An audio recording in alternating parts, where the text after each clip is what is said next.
Rita O'Reilly brings us this report where she lays out as clearly as possible what exactly this treaty and this vote is all about.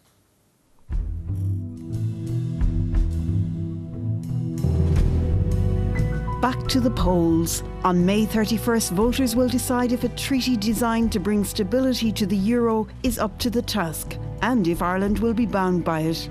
Its supporters say it's a prudent and common sense set of rules to bring order to wayward public finances across Europe.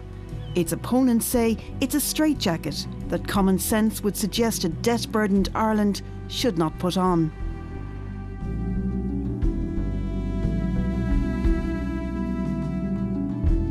Already the battle lines are drawn, and latest skirmishes aside, both yes and no advocates are making strong claims for votes, and not just the politicians.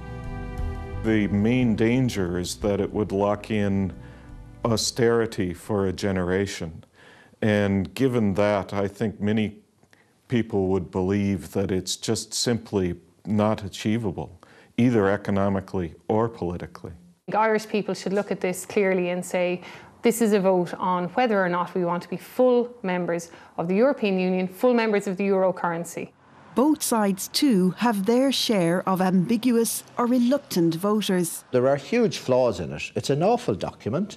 The figures in it maybe shouldn't have been agreed. So why would I vote yes? I'd vote yes because I think fundamentally we have to correct our sovereign debt situation. We simply cannot expect to continue to live to the same extent as we have in the past by using other people's money. It's locking in place a particular economic policy which essentially ties the hands of any future governments who might want to do something different by way of a stimulus for a particular sector or particularly for our indigenous industry.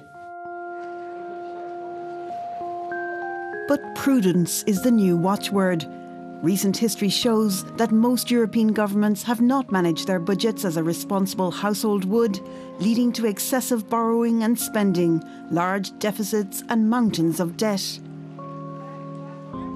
The existing rules were openly flouted, not least by big states like Germany and France. The proposed solution: tighter and additional controls, written into an international pact and added to the basic law of states. Under the treaty, states would agree to adopt a specific set of rules designed to foster budgetary discipline. Over the medium to long term, to be credible, a country cannot continue to run excessive deficits, cannot have its debt to building up to unsustainable levels. If households balanced their budget every year, nobody would ever buy a house.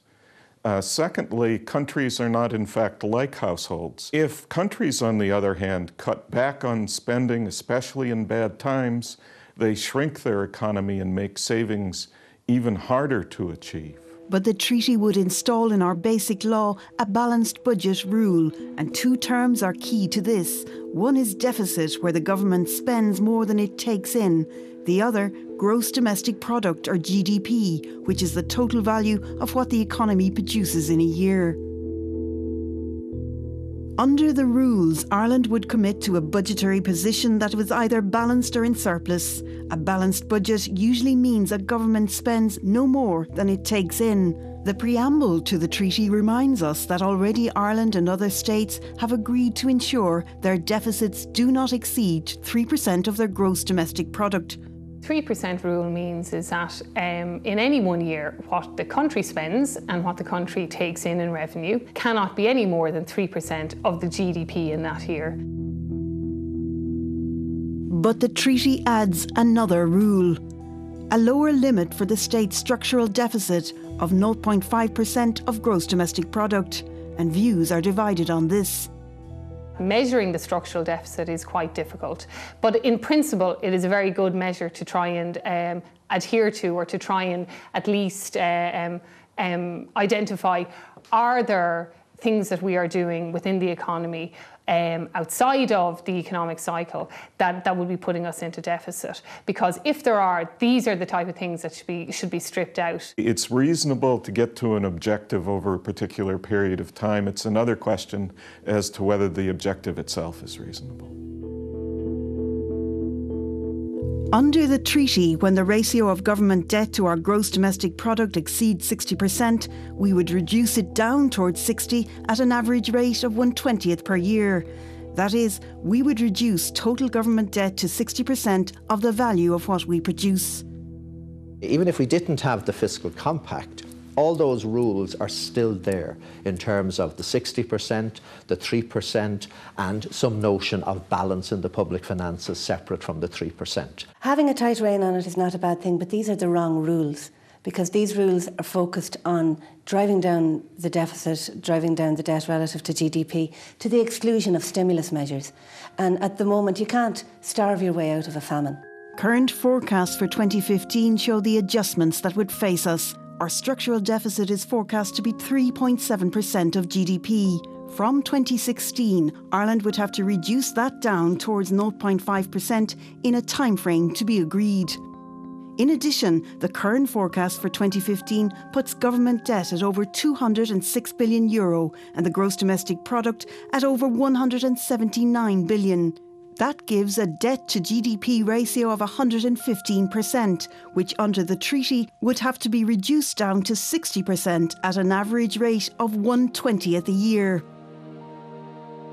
The Department of Finance says this debt to GDP rule will not start to be fully implemented until the end of the decade, but economic growth will determine the cost.